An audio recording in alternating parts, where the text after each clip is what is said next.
Bonsoir et merci de recevoir le 19h45 de la télévision La Barry que j'ai le plaisir de vous présenter. L'information fait la une sur les réseaux sociaux mais aussi dans la presse locale depuis hier. Après donc la décision du Conseil des ministres de mettre en place un comité chargé de réfléchir sur la révision des prix des hydrocarbures à la pompe, le secrétariat général du gouvernement a publié hier mercredi un communiqué pour annoncer de nouveaux tarifs. C'est la première réduction du prix du litre de l'essence et du gazole depuis 2011 que le Niger est devenu producteur de pétrole avec la mise en service de la raffinerie de Zender. Ainsi, à compter de mardi 23 juillet 2024, le litre d'essence passera de 540 francs CFA à 499 francs, soit une diminution de 41 francs CFA. Et pour concernant le gasoil, il sera à partir du 23 de 618 francs contre 668 francs actuellement, soit là aussi une baisse de 50 francs CFA. Une décision tant attendue et saluée par les citoyens nigériens à sa juste valeur. Citoyens dont je vous propose de suivre quelques-uns. Depuis l'exploitation du pétrole au Niger, c'est pour la première fois qu'on assiste à une diminution des prix. Donc, nous ne pouvons que saluer la diminution du prix et nous remercions le CNSP vraiment d'avoir diminué les prix. Nous les exhortons également dans l'avenir à procéder à une réduction également, puisque cette réduction, bien qu'elle est importante, et vraiment les Nigériens attendent à ce que ça soit un prix aussi plus bas que ça. On est très content de ça, mais c'est qu'on veut qu'on n'a qu'à augmenter de diminuer. C'est bon, mais on n'a qu'à augmenter encore de diminuer. C'est très bon, tout le monde est content, on est content, on est content. Depuis on attend ça, c'est maintenant qu'on a eu ça, donc on est très très content. Parce que ça ne va pas. Ça ne va pas du tout. On n'a qu'à changer. Ce qui s'est passé là, on n'a qu'à changer. Parce que c'est le changement qu'on veut. Mais on a commencé de voir que ça change maintenant. On est très très content de ça. C'était une bonne décision que le gouvernement de CNSP a pris par rapport au passé, quoi. Ils ont diminué le prix du carburant, nous on était contents de ça. Par rapport aux années passées là, ils ont fait une bonne chose. On apprécie beaucoup. Ça va changer beaucoup. Surtout sur le plan des fraudes de carburant là, ça va diminuer beaucoup de choses. Et sur le plan des transports encore, ça va diminuer le coût des transports. Les transporteurs doivent diminuer le coût, puisqu'on a diminué le prix de carburant. CNSP a fait une bonne chose. Et on veut à ce qu'il continue d'ici peu de temps encore de diminuer de nous diminuer encore le prix de carburant. Pour le moment, c'est bon. Là, c'est une bonne situation, c'est bon. Ça marche. Parce que nous, on a besoin de ça. On n'a qu'à essayer encore de diminuer. Parce que maintenant, le pays, maintenant, ça va un peu mal. Les affaires ne marchent pas bien. Mais si on arrive à régler, à faire de l'essence, là, même amener la nourriture pour les peuples, ça va un peu nous arranger. Mais sinon, c'est bon. Moi, si j'ai essayé de faire de ça, de ce qu'ils sont en train de faire même en même temps. Et c'est une bonne chance aussi. Le collectif des organisations de défense des droits de l'homme et de la démocratie CODE était face à la presse ce jeudi matin. De la déclaration livrée à cette occasion, le CODE rappelle certains instruments juridiques internationaux auxquels le Niger est parti et demande en conséquence le respect des dispositions qui y sont contenues. Détail avec Sakina Gazibo et Soumaïla Abdoulaye. Faire le point de la situation sociopolitique et économique du pays et porter allégeance aux idéaux que portent les nouvelles autorités, voici l'objectif affiché à travers cette sortie médiatique du collectif des organisations de défense des droits de l'homme et de la démocratie, CODE. Rappelons qu'au terme de la proclamation solennelle du 28 juillet 2023, le Conseil national pour la sauvegarde de la patrie, CNSP, a pris l'engagement, entre autres, de veiller au respect des instruments juridiques internationaux auxquels l'État du Niger est partie et conséquemment au respect des droits qui y sont contenus. Que malgré les contextes difficiles que traversaient les pays, la CEDEAO avait édicté des mesures inhumaines, injustes et injustifiées à l'encontre de notre cher pays, mettant davantage en mal les droits fondamentaux du peuple nigérien. Qu'au regard de cette situation difficile, suivie de menaces d'agression à laquelle le peuple nigérien était confronté, le Code a pris acte des événements du 26 juillet 2023, tout en appelant le peuple nigérien au calme et à s'aligner derrière le Conseil national pour la sauvegarde de la patrie dans le processus de conquête de notre souveraineté et de notre dignité, eu égard aux trajectoires politiques, économiques et sociales de notre pays, jusque-là dessinées et façonnées en grande partie par certaines puissances étrangères au gré de la géopolitique en gestation dans le Sahel central et dans le monde entier. Au plan politique, il y a lieu de noter la décision historique de retrait de la CEDEAO avec effet immédiat et la mise sur pied de l'Alliance des États du Sahel AES, dont le plan d'opérationnalisation est déjà avancé avec la tenue récente à Niamey du premier sommet des chefs d'État de la dite alliance, qui a entériné la sortie de la CEDEAO et a décidé de la création formelle de la Confédération de l'AES à travers les paraphes et la signature officielle de l'acte constitutif.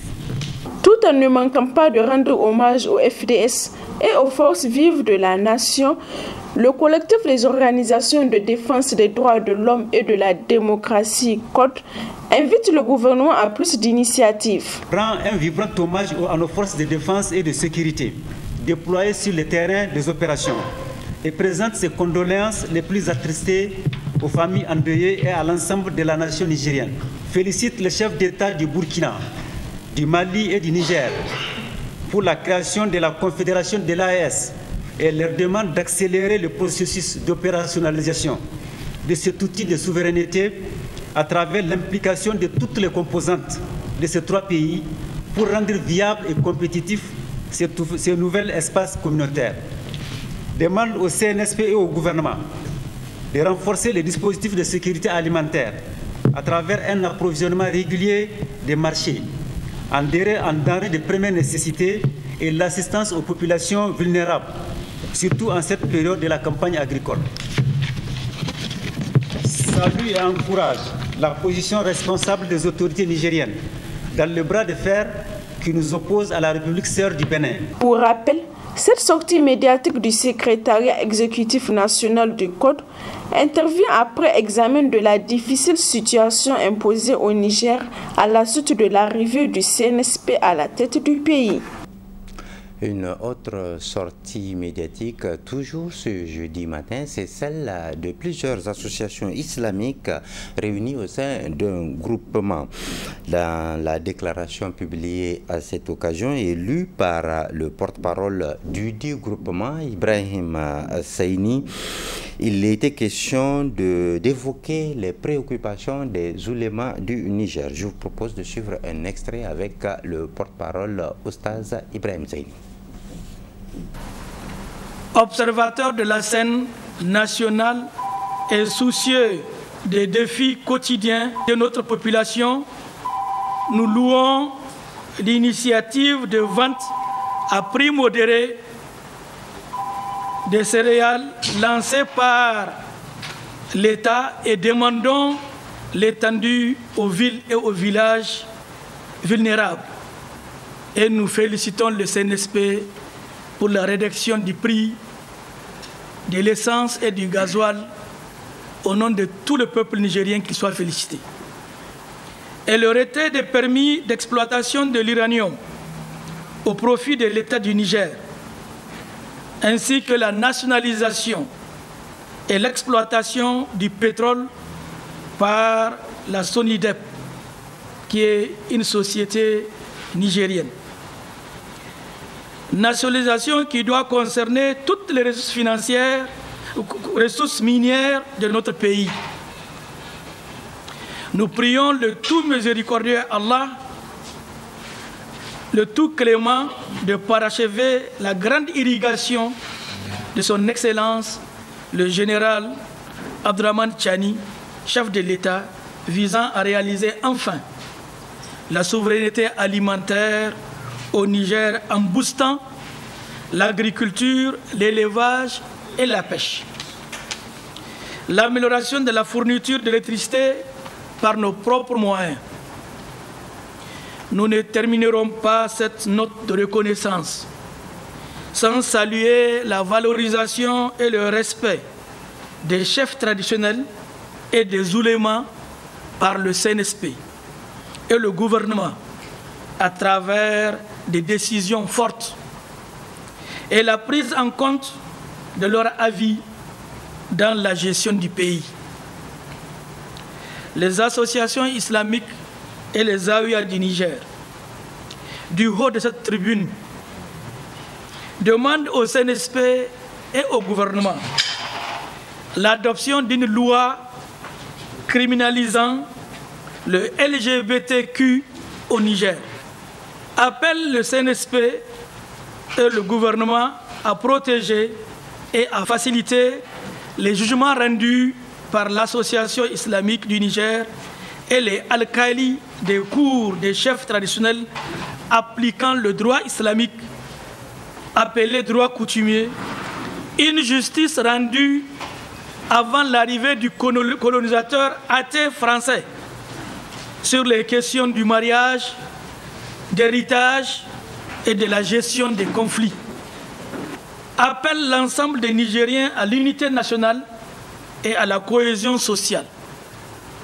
Rappelle aux croyants la nécessité toujours pressante de la lecture du Coran, des invocations et des kunouts pour la paix, la stabilité et le renforcement de la souveraineté nationale. Invite la population de Niamey et ses environs à participer massivement à la séance de lecture du Coran, de prêche et de prière collective suivie de kunouts qui aura lieu, Inch'Allah, le jeudi 25 juillet à partir de 15 h à la grande mosquée Kadhafi, qui est la grande mosquée de Niamey, afin qu'Allah protège le Niger, son peuple, assure une victoire proche et définitive à nos FDS et nous gratifie d'un hivernage fécond. Voilà donc la suite de ce journal pour parler cette fois de la réception ce jeudi matin à la maternité Isaka Gazoubi d'un important lot de matériel médicaux qui émane de la Fondation Bank of Africa qui se propose ainsi de contribuer à l'amélioration des conditions de vie de la population nigérienne. Les détails sont avec Nafissatou Yahya et Sadou Doumi. 12 600 000 francs CFA, c'est la valeur de ce don de matériel et équipements médicaux mis à la disposition de la maternité Isaka Gazoubi de Niamey par la Fondation BOA Niger.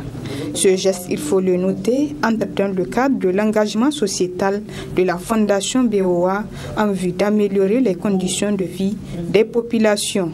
En effet, l'engagement sociétal du groupe Bank of Africa n'est plus à rappeler car il est ancré dans notre vécu au Niger où la banque œuvre au quotidien à travers sa fondation dans les domaines du bien-être social, l'éducation et la santé où elle a choisi d'intervenir de façon prioritaire.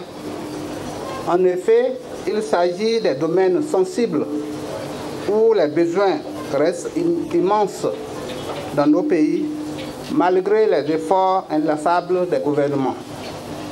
Le choix de la maternité Isaka Gazoubi ne relève pas de circonstances contingentes, mais bien au contraire, il résulte du rôle que jouent ces structures médicales dans le combat contre la mortalité maternelle et périnatale.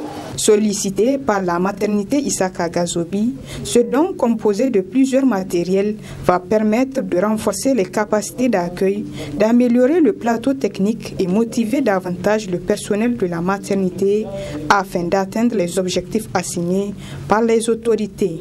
Après la visite des membres de la Fondation BOA, un entretien fructueux entre les deux parties, nous sommes réunis ce matin pour la réception du don de matériel de la Fondation BOA Niger et de la Banque BOA Niger à la maternité Issa Gazobi de Niamey.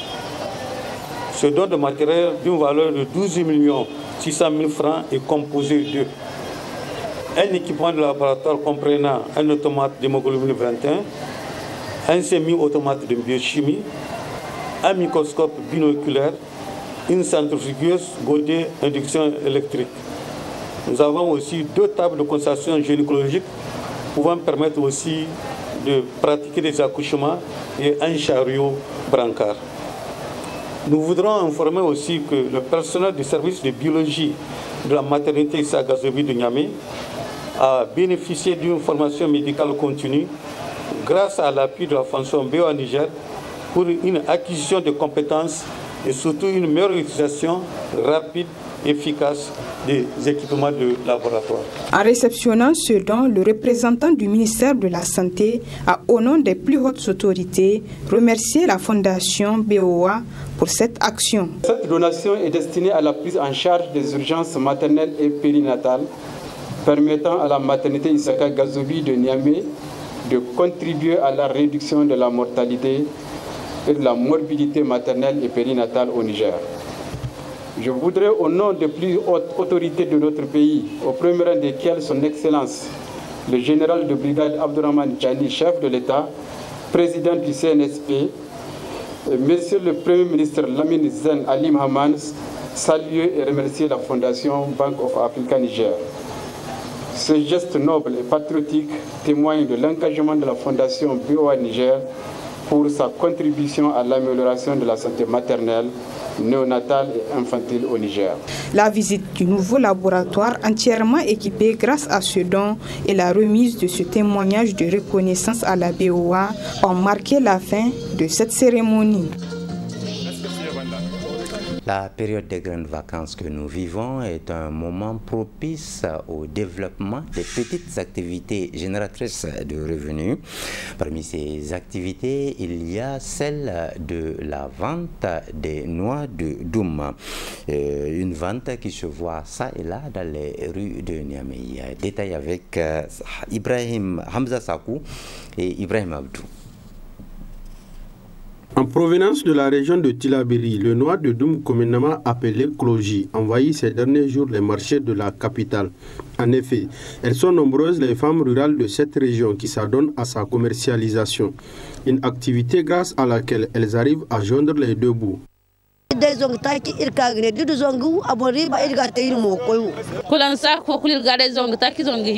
Nous achetons le sac à 1750 voire 2000 francs, puis nous revendons ça à 2500 ou à 3000 francs. Nous nous débrouillons ainsi.